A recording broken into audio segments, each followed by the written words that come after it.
looks possible. Ashish. बढ़िया, ये है आपकी आज की निफ्टी बैंक की स्ट्रैटेजी। वो है important levels, base 1, base 2, R1, R2। Please note down करते चलिएगा। और आज के सारे इंपॉर्टेंट अब स्टॉक से न्यूज जान लिए जाएं। Harshada, good morning. मॉर्निंग आशीष। कई सारे रिजल्ट्स पर आज फोकस करेंगे। शुरुआत औरबिंदो फार्मा के साथ करते हैं। मैंने वैसे भी देखा है स्टॉक में थोड़ा सा एक बिकवाली का ओवरहैंग देखने को मिला था कुछ ट्रेडिंग सेशंस पहले, और ये तिमाही अच्छी नहीं रही है। प्रॉफिटेबिलिटी में करीब 17% तक की गिरावट, 478 करोड़ का आंकड़ा आया। रेवेन्यू फ्लैट है, सिर्फ 3% घटा है, लेकिन एबिटा पर खासा जोर, 33% तक की गिरावट देखने को मिली और मार्जिन 20% के दरअसल 14% पर आ गए। यूएस में कारोबार काफी वाइंड डाउन करता हुआ दिखाई दिया, करीब 11% तक की गिरावट वहां पर देखने को मिली है। मल्टी क्वार्टर लो है यूएस की सेल्स। एपीआई रेवेन्यू ने हालांकि थोड़ा सा कॉम्पनसेट किया है ईयर ऑन ईयर, लेकिन ओवरऑल प्रेशर बना हुआ है। दरअसल एनवायरनमेंट बेहद कॉम्पिटिटिव हो गया है, कंपनी की तरफ से कमेंट्री आई है और इसी के चलते यूएस कारोबार में दबाव देखने को मिला है। तो ये बात हुई औरबिंदो की। एमजीएल जहां पर प्रॉफिट में 11% तक की गिरावट है, 164 करोड़ के आसपास का आंकड़ा। रेवेन्यू सपाट 7% ही बढ़ा है। यहाँ पर एबिटा में भी दबाव बनता हुआ दिखाई दिया और मार्जिन 19% से घटकर 16% के आसपास आ गए हैं। तो क्लियरली थोड़ी सी नरमी देखने को मिली है नतीजों में। आप कुछ मनप्पुरम फाइनेंस पर भी ध्यान देंगे। आपको याद होगा पिछले हफ्ते हम मुथूट की बात कर रहे थे और वहां पर साफ दिख रहा था कि दरअसल गोल्ड बिजनेस में कंपटीशन बढ़ रहा है और यहाँ पर भी ठीक वैसा ही देखने को मिला है। इधर ऑफ कोर्स प्रॉफिट में 10-10.5% तक की बढ़त देखने को जरूर मिली है।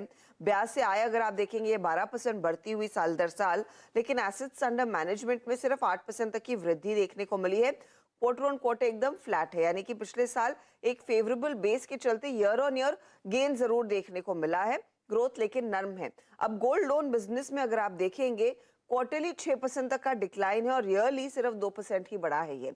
तो क्लियरली वो गोल्ड लोन बिजनेस में जो कंपनियां अग्रसर रही हैं उनके सामने कंपटीशन गहराता हुआ दिखाई दे रहा है और उनके बिजनेस पर एक रिफ्लेक्शन आ रहा है क्वार्टरली नंबर्स में। अच्छा, कुछ और कंपनियां जो आज रेडार पर रहेंगी, उसमें इन्फो एज, यहाँ पर नतीजे काफी तगड़े हैं। आपको याद होगा पिछले 2 ट्रेडिंग सेशंस में स्टॉक ने अच्छा परफॉर्म भी किया है। रेवेन्यू में 51% तक का इजाफा, ये चौथा क्वार्टर है जहां पर 50% से ज्यादा की बढ़त देखने को मिल रही है रेवेन्यू में। इबिटा में ग्रोथ देखने को मिली है, मार्जिन 30% के 34.5% पर आ गए और प्रॉफिटेबिलिटी में भी हम देख रहे हैं 168 करोड़ तक का आंकड़ा देखने को मिला है। हायर मार्जिन रिक्रूटमेंट बिजनेस में देखे गए हैं, उससे ओवरऑल मार्जिन्स को सपोर्ट मिलता हुआ दिखाई दिया है। एक एक्सेप्शनल गेन था दरअसल FY22 में, आपको याद होगा जोमैटो के चलते, तो उसको एडजस्ट करके देखना है, लेकिन प्रॉफिट में 168 करोड़ तक का आंकड़ा आया है। BDL जहां पर नतीजे अच्छे रहे हैं, मुनाफे में 75% तक की ग्रोथ देखने को मिली है और ये 75 करोड़ के आसपास आया आंकड़ा। रेवेन्यू हालांकि 6% बढ़ा है, एबिटा में 42% तक की वृद्धि और मार्जिन 13% से बढ़कर 17.5% पर आए हैं। ये तिमाही भी अच्छी ही साबित हुई है। LIC भी आप रेडार पर रखेंगे, जहां पर नेट प्रीमियम में 27% तक का इजाफा देखने को मिल रहा है। यहाँ पर प्रॉफिट बढ़ा है, लेकिन यहाँ पर आपको ये भी देखना है प्रॉफिट में एक अदर इनकम का फैक्टर है। अदर इनकम करीब 6,795 करोड़ की, इसीलिए आपको 15,000 के ऊपर का मुनाफा दिखाई दे रहा है और ये दरअसल एक इनकम टैक्स रिफंड है जो 6,795 करोड़ का कंपनी के हाथ लगा है, इसीलिए आपको प्रॉफिट का आंकड़ा इतना बड़ा दिखाई दे रहा है। लेकिन जो बेसिक दूसरी चीजें इंश्योरेंस बिजनेस में देखते हैं, सॉल्वेंसी रेशियो 1.88 टाइम्स है। एनुअल प्रीमियम अर्न में 45% तक की ग्रोथ देखने को मिली है।